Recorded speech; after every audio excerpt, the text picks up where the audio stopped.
Hey guys, David said this in Psalm 19, verse 7. It says, "The law of the Lord is perfect, restoring the soul.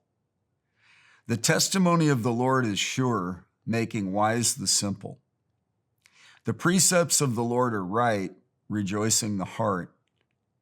The commandment of the Lord is pure, enlightening the eyes. The fear of the Lord is clean, enduring forever. The judgments of the Lord are true. They are righteous altogether." Now listen to this verse. 10, it says, "They are more desirable than gold." God's words, God's promises, God's commands.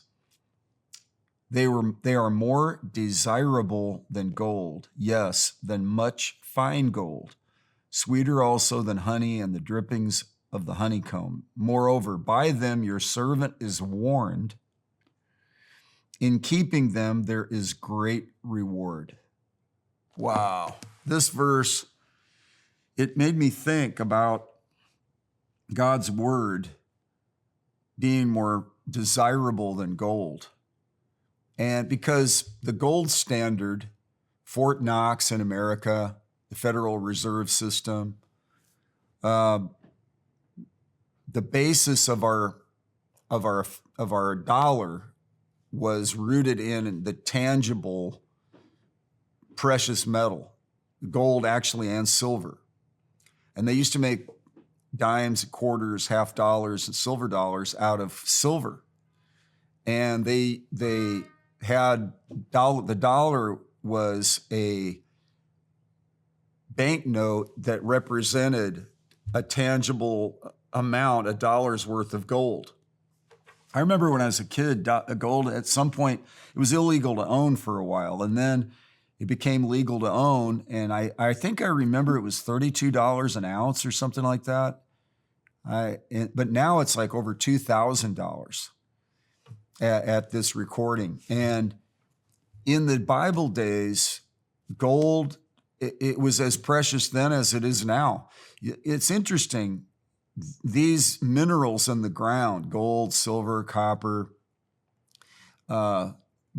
they're significant. And in today's world, there are, rare, precious metals called rare earth. And they're mining for them because they tie so into not only the economy, but now technology.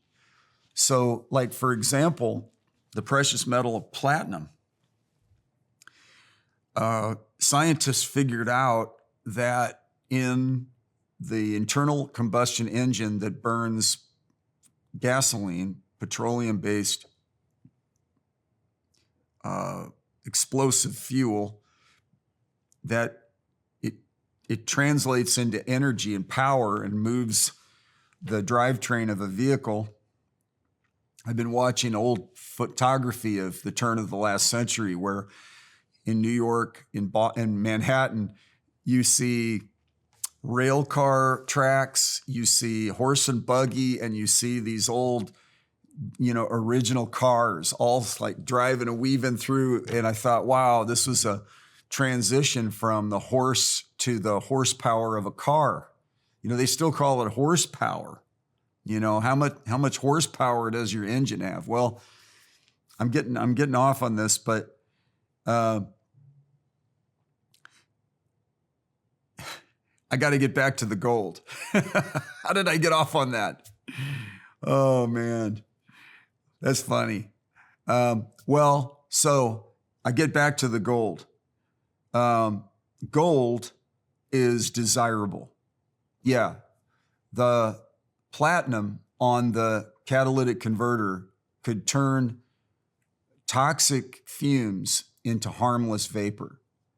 It through a catalyst through it. The platinum, that they have a thin coating of it in this spot in the processes of the exhaust.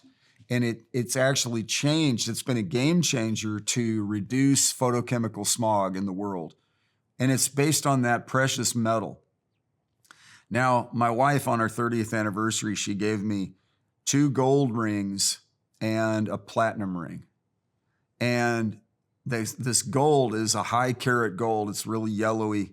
This platinum is silver colored, and they're precious metals. Now, they use these to represent the preciousness of marriage, but there are all kinds of technical uses for this. But I want to tell you, the preciousness, the desirability, the value of God's word is actually even better than gold. We'll talk more about it this week. God bless you.